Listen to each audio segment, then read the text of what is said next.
Now, if you were a kid in the 90s and 2000s, then you probably recognized this sound right here. Well, there is a reason for that, and that reason is Toonami. The famous nighttime block of TV that was dedicated to showing things that you normally wouldn't see. And I personally think that we have Toonami to thank for the anime industry as a whole today.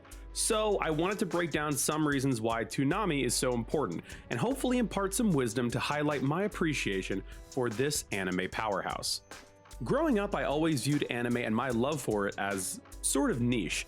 I know that today, with it being everywhere, it's a wild thing to say, but for all intents and purposes, it was. Anime as a fandom was slowly growing in the 90s, but seemed to explode with popular shows like Naruto and Bleach making its way onto the scene in the mid-2000s. But Adult Swim wasn't the first place to show anime in the US. Most of the time, you could sit down on a Saturday morning and watch 4Kids dubs of shows like Digimon, One Piece, and Fighting Foodons. So what caused Toonami to make the cultural shift that it did? Why do so many anime fans now hold Toonami in such high esteem? I think, as with all things, it was just perfect timing.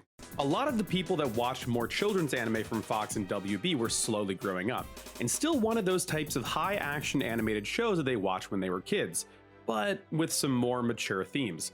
They wanted their shows to grow up with them, and this void was perfectly filled by Adult Swim. Adult Swim brought us shows like Inuyasha, Yu Yu Hakusho, Fullmetal Alchemist, Bleach, Naruto, Paranoia Agent, Gundam Wing, The Big O, Outlaw Star, the list goes on. This not only broadened the horizons of tons of teens across the US, but it also showed the world that there was a market for this type of entertainment. And that, I think, is why it was more special than your average TV show block. It was its push towards the diversity of the medium of animation. Notice how I say animation and not just anime. Before we had Adult Swim pushing us some of our favorite anime, it was well known for weirder, alternative American-made shows like Harvey Birdman and Space Ghost Coast to Coast. So when Adult Swim moved to anime, this idea of weirdness or media diversity maintained through its choice of anime to air. And this taught its viewers that anime is more than just Dragon Ball Z and Sailor Moon, which I think is essential to how we have the anime industry that we have today. A big part of understanding and loving any type of media is your media literacy. Now, media literacy is a term that I've thrown around a lot, but here's what its actual definition is. Media literacy encompasses the practices that allow people to access, critically evaluate, and create or manipulate media. Media literacy is not restricted to one medium. Toonami broadened our horizons, which allowed us as viewers to better understand what we were watching and helped us appreciate our favorite anime even more. For a lot of people, Toonami was the only way we were able to see anime, and I think the creators of Adult Swim knew this and took that responsibility seriously. Not only was the genre diversity amazing, so was the thematic diversity. As a kid growing up, anime was where I was introduced to some pretty dark and chilling themes that really made me think. I mean, Toonami is where a lot of people first experienced Neon Genesis Evangelion and Paranoia Agent, two pieces of media that are not exactly easy watches, but show the viewers very adult themes that I think are very important. And this leads me to my other point of why Toonami was so good. It was how mature it was. It respected its audience and sometimes showed some really mature stuff, and I think the medium of anime allowed for these premises to better connect with the audiences they were trying to affect. A lot of these anime featured teen protagonists going through some sort of struggle that you could relate directly to mental health in some way. Some anime even used growing technology as a way to express themes of loneliness and isolation, like with Dot Hack Sign. Something that probably a lot of us feel right now. The anime boulder was being pushed down the proverbial hill with Toonami, and since then it has only snowballed into what it is now. And a lot of the way we consume anime and manga can be partially traced back to Toonami. If you're an anime fan, you probably know about Crunchyroll, obviously, an anime website that got its claim to fame by showing us anime over the good old internet. Well, what if I told you Toonami was doing that back in 2005. Yes, I know it's crazy to think, but Toonami was one of the first places you could watch anime online over 10 years ago. Jesus Christ, I'm old. Toonami was extremely proactive and forward-thinking.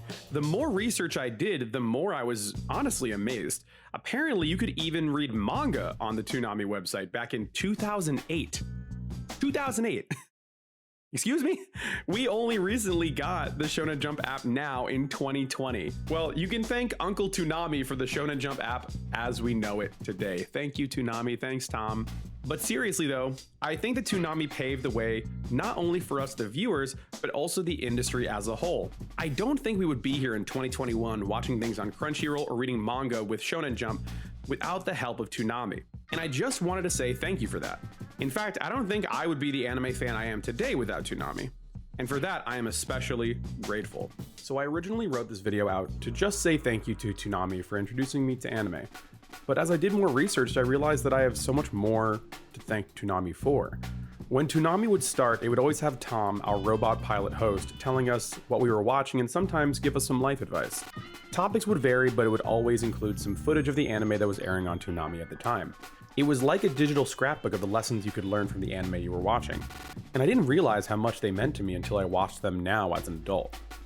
I know this might sound strange to say about a TV show, but Toonami had heart.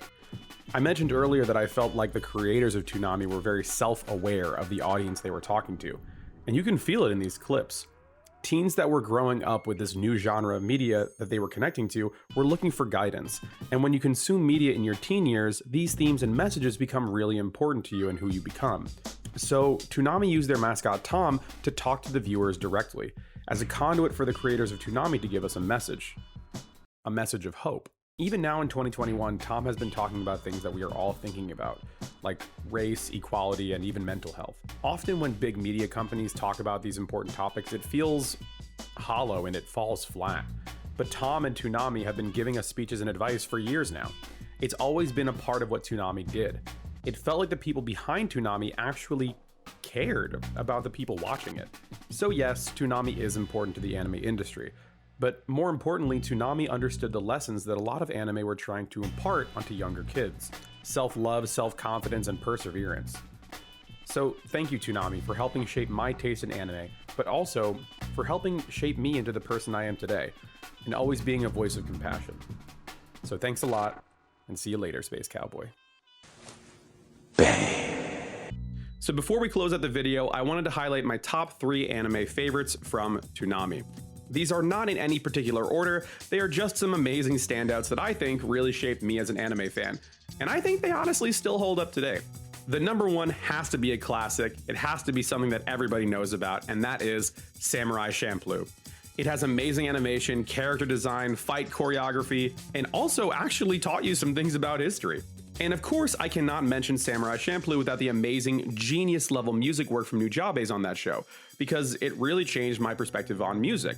I was always a fan of hip hop and rap, but having it fused together with jazz and anime was just it's a match made in heaven. That was amazing. And honestly, it shaped a lot of my music taste that I have today as well. So I am eternally grateful for Samurai Champloo. Thank you very much to that, and thank you for Toonami for showing it. So everyone, go and watch it. My number 2 is something you have heard me mention a couple times in this video, and that is the movie Paranoia Agent by Satoshi Kon. So, for those that don't know, Satoshi Kon is a legend in the anime industry, known for his Lynchian-style movies that are fantastical as they are chilling. Paranoia Agent is a movie that sticks with me even 10 plus years later, and I think it's something that every anime fan should watch. I don't want to spoil anything about this movie, but if you want to get a feel for what Satoshi Kon is like, you can also go watch some of his other movies that are equally as amazing, like Paprika or Perfect Blue. Wow, that guy uses a P a lot in his titles. Does this mean something? No, probably not, but go and watch them. They're all very good. Now, the last show from Toonami on this list has to go to a very special anime, one that I think is monumental in shaping the anime industry, and that's Zoids, baby. Enemy Zoid advancing toward us. Now, I know I'm gonna get flamed for this, but Zoid slaps. I'm sorry, there's nothing else I gotta say about it. I know there are tons of other anime to choose from on Toonami like Cowboy Bebop, Big O, etc., but Zoids just spoke to me as a kid. As a kid who really loved Power Rangers, it really scratched that itch and is still one of my favorite anime from my childhood. Is it perfect? No. But do I like it? Hell yeah. Please go and watch it. It's great. Liger Zero for life, I guess. A liger. Never seen that type before. I would for sure not be the person I am today without Toonami. It helped shape me as a person. My media choices, my music choices, my taste, everything. I have so much to thank for Tom and the team behind Toonami. So thank you so much. So let me know what you think of my anime choices down in the comments below. And what is your Toonami top 3? Is it Zoids? It probably should be. Zoids should be in there. So thank you so much for watching this video, and make sure if you like this sort of stuff to like and subscribe. Until next time, I have been Ian. This has been A+ Anime. Thank you so much for watching, and have a good day.